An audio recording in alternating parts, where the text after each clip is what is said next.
Hello കൂട്ടുകാരെ, ഇത് നമ്മളുടെ നാഗർകോവിൽ ട്രിപ്പിൻ്റെ രണ്ടാമത്തെ വീഡിയോ ആണ് കേട്ടോ. തമിഴ്നാട്ടിലുടനീളം നല്ല ചൂട് കാലാവസ്ഥയായതിനാൽ ഒരു കരിക്കും വെള്ളം കുടിച്ചിട്ടാവാം ഇനിയുള്ള യാത്ര എന്ന് നമ്മൾ തീരുമാനിച്ചു.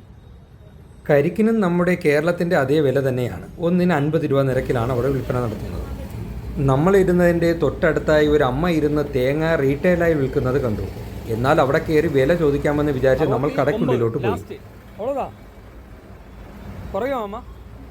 ഒരു 10 കിലോ എടുത്താൽ ഇനി കുറയുമോ? 10 കിലോ എടുക്കുമ്പോൾ കുറയുമോ എന്ന് കേട്ടപ്പോൾ അമ്മ പറഞ്ഞു കിലോയ്ക്ക് 69 രൂപ ഫിക്സഡ് റേറ്റ് ആണെന്ന്. അത് കഴിഞ്ഞ് നമ്മൾ പോയത് മുളകുകൾ ഹോൾസെയിലായി വെക്കുന്ന ഷോപ്പിലോട്ടാണ്. ഈ ചാക്കുകളിലിരിക്കുന്ന മുളകുകൾ കിലോയ്ക്ക് 100 രൂപ, 110 രൂപ, 120 രൂപ നിരക്കിലാണ് അവിടെ വിൽപ്പന.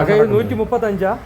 കാശ്മീരി മുളകിൻ്റെ വില ഞാൻ അവിടുത്തെ സ്റ്റാഫിൻ്റെ ചോദിച്ചപ്പോൾ അവർ പറഞ്ഞത് ഈ കാശ്മീരി മുളക് அக்கா ಈ காஷ்மீரி சில்லி காஷ்மீரி என்ன என்ன இருக்குதுல்ல 125 இதெல்லாம் 155 ഇത് 150. അത് കഴിഞ്ഞ് നമ്മൾ പോയത് കോട്ടാറിലുള്ള നാരായണ സ്റ്റോറിലാണ്. അവിടെ മുളക് പൊടി, മഞ്ഞപ്പൊടി, മല്ലിപ്പൊടി എന്നിവയുടെ ഹോൾസെയിൽ വ്യാപാരം നടക്കുന്ന ഒരു ഷോറൂമാണ്. നാട്ടിൽ പുതുതായി ബിസിനസ് പ്ലാൻ ചെയ്യുന്നവർക്ക് കോട്ടാറിലുള്ള നാരായണ സ്റ്റോറിൽ പോയാൽ കുറഞ്ഞ വിലയ്ക്ക് നമുക്ക് സാധനങ്ങൾ പർച്ചേസ് ചെയ്ത് കൊണ്ടുവരാവുന്നതാണ്. എല്ലാ പാക്കറ്റുകൾക്കും 40% മുതൽ 50% വരെ വില കുറച്ചാണ് അവിടെ നമുക്ക് വാങ്ങാൻ കിട്ടുന്നത്. ഈ വീഡിയോയിൽ കാണുന്ന മസാല കവറുകൾക്ക് അവിടെ വിലയാകുന്നത് 5 രൂപയാണ്. 20 ഗ്രാം വെച്ച് തൂക്കം വരുന്ന ഈ പാക്കറ്റുകൾക്ക് MRP അടിച്ചിരിക്കുന്നതാവട്ടെ 10 രൂപ എന്ന നിരക്കിലാണ്.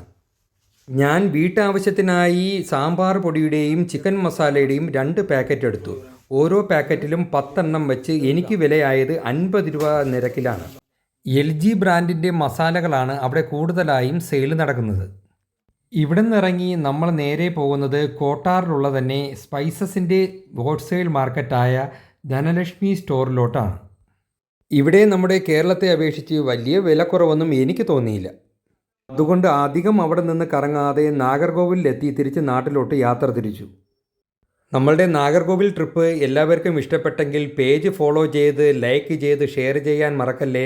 Bye bye.